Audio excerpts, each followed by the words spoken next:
ஒரு புதிய சட்டம் இயற்றப்பட்டது.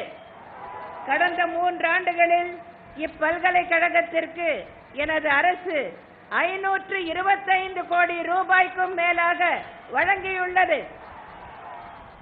அண்ணாமலை பல்கலைக்கழகத்தை அரசு எடுத்துக்கொண்டதால் மருத்துவம், பல் மருத்துவம், பொறியியல், வேளாண்மை உள்ளிட்ட அனைத்து படிப்புகளுக்கும் வெளிப்படையான முறையில் கல்வி தகுதி மற்றும் இடஒதுக்கீட்டு விதிகளின்படி மாணாக்கர் சேர்க்கை நடைபெறுகிறது. ஏனைய அரசு கல்லூரிகளில் வழங்குவதைப் போல முதல் தலைமுறை பட்டதாரி மாணாக்கர்களுக்கு வழங்கப்படும் கல்வி கட்டண சலுகை உள்ளிட்ட அனைத்து சலுகைகளும் வழங்கப்படுகின்றன.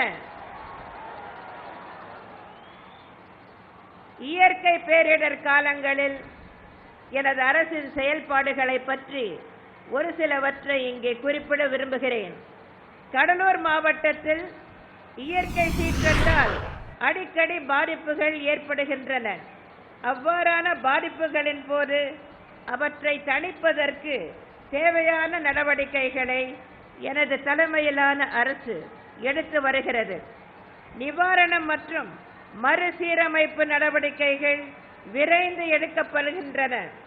2011ஆம் ஆண்டு டிசம்பர் மாதம் தானே புயல் 140 கிலோமீட்டர் வேகத்தில் கடலூர் மாவட்டத்தை தாக்கியது. இந்த புயல் கடலூரை தாக்கும் என்ற எச்சரிக்கை பெறப்பட்ட உடனேயே எனது அரசு துரித நடவடிக்கைகளை மேற்கொண்டு தாழ்வான பகுதிகளில் வசித்து வந்தவர்களை பாதுகாப்பான இடங்களுக்கு கொண்டு சென்று தங்க வைத்ததுடன் அவர்களுக்கு உணவு, குடிநீர் போன்ற அத்தியாவசிய பொருட்களை வழங்கியது.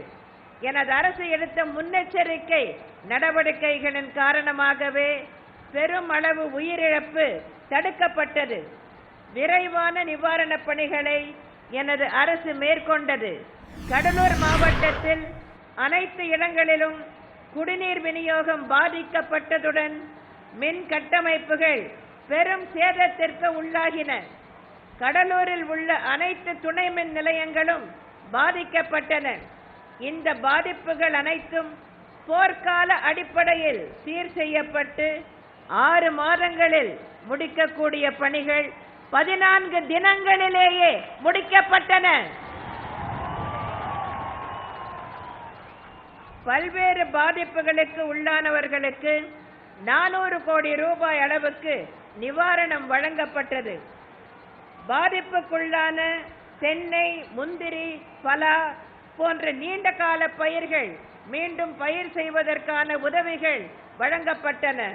சுமார் 800 கோடி ரூபாய் அளவில் சுமார் 800 கோடி ரூபாய் செலவில் சிறப்பு தொகுப்பு திட்டம் ஒன்று அறிவிக்கப்பட்டு செயல்படுத்தப்பட்டது. புயலால் பாதிக்கப்பட்ட குடும்பங்களுக்கு 1 லட்சம் வீடுகள் புதிதாக கட்டப்பட உதவித்தொகைகள் வழங்கப்பட்டுள்ளன. முந்தைய திமுக ஆட்சியில் 2000ஆம் ஆண்டு நவம்பர் மாதம் புயல் காரணமாக ஏற்பட்ட சேதங்கள் 2001ஆம் ஆண்டு மார்ச் மாதம்தான் முழுமையாக சீரமைக்கப்பட்டன. அதே போன்று 2008ஆம் ஆண்டு நவம்பர் மாதம் திமுக ஆட்சியில் நிஷா புயல் காரணமாக ஏற்பட்ட மின் பாதிப்புகள் 2009ஆம் ஆண்டு ஜனவரி மாதத்தில்தான் சீர் செய்யப்பட்டன. ஆனால் இவற்றை விட மிக அதிக பாதிப்புகளை ஏற்படுத்திய தானே புயல் மின் பாதிப்புகள் எனது ஆட்சியில் 15 நாட்களிலேயே சீர் செய்யப்பட்டன. கடந்த நவம்பர் மற்றும் டிசம்பர் மாதங்களில் பெருமழை பெய்த போது எனது தலைமையிலான அரசு மிக துரிதமாக மீட்பு பணிகளை மேற்கொண்டு இயல்பு நிலை விரைவிலேயே திரும்ப நடவடிக்கை எடுத்தது. வெள்ள பாதிப்பால் குடிசைகளை இழந்த குடும்பங்களுக்கு நிவாரண உதவியாக 10,000 ரூபாய் மற்றும் 10 கிலோ அரிசி, ஒரு வேட்டி, ஒரு சேலை, நிரந்தர வீடுகளில் வசித்த பாதிப்புக்குள்ளானவர்களுக்கு 5,000 ரூபாய், 10 கிலோ அரிசி, ஒரு வேட்டி, ஒரு சேலை வழங்கப்பட்டன.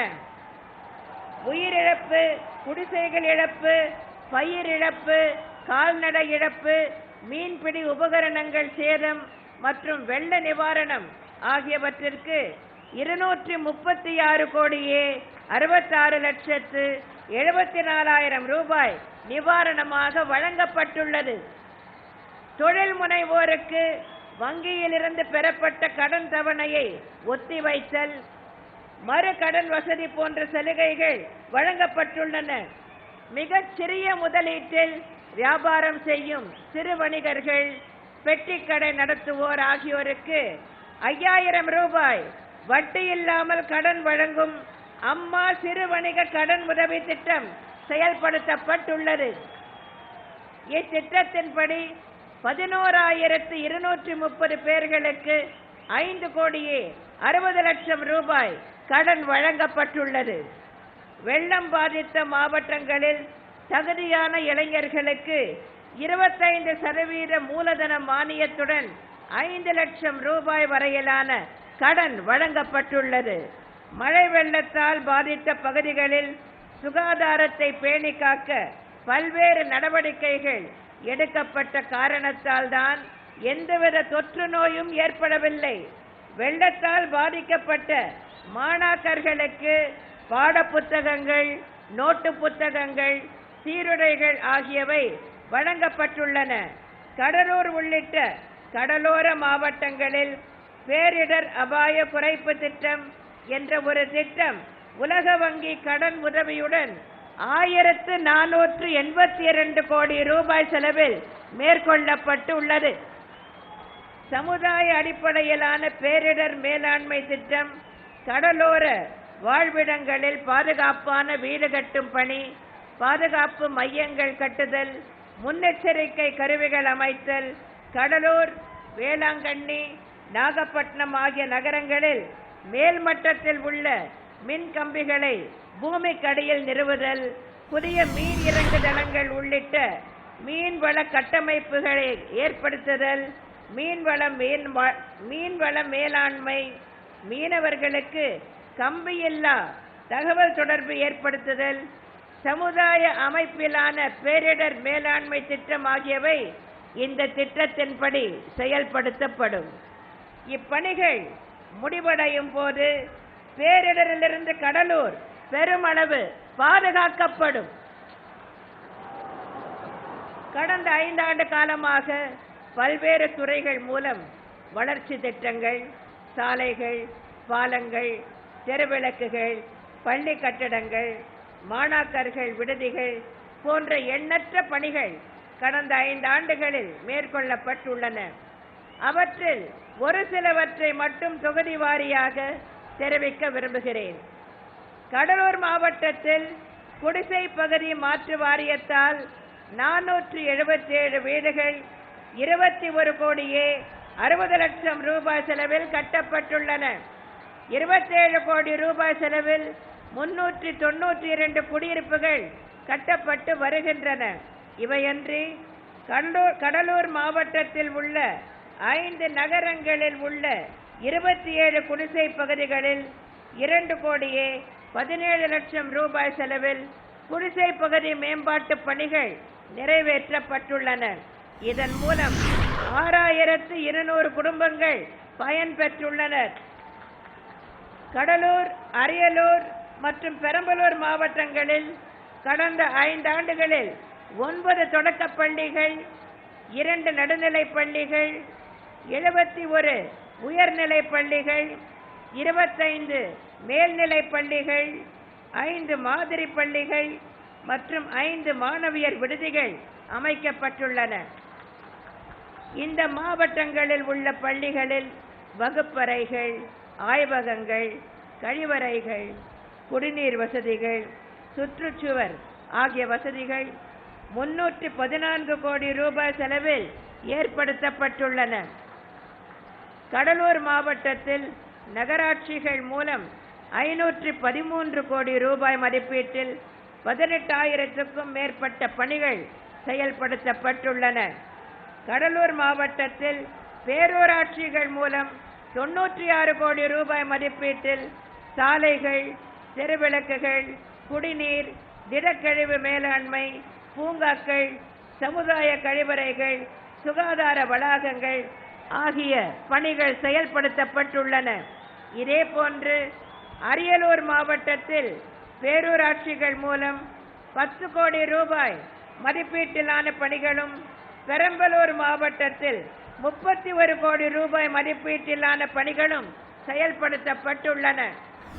கடலூர் நகராட்சி, புவனகிரி, பரங்கிப்பேட்டை பேரூராட்சிகள் மற்றும் 7 ஊராட்சி ஒன்றியங்களில் உள்ள 812 குடியிருப்புகளில் உள்ள 7,75,000 மக்கள் பயன்பெறும் வகையில் கொள்ளிடம் ஆற்றினை நீராதாரமாக கொண்ட 260 கோடி ரூபாய் மதிப்பீட்டிலான கூட்டு குடிநீர் திட்டம் செயல்படுத்தப்பட்டு வருகிறது. இது விரைவில் முடிக்கப்படும்.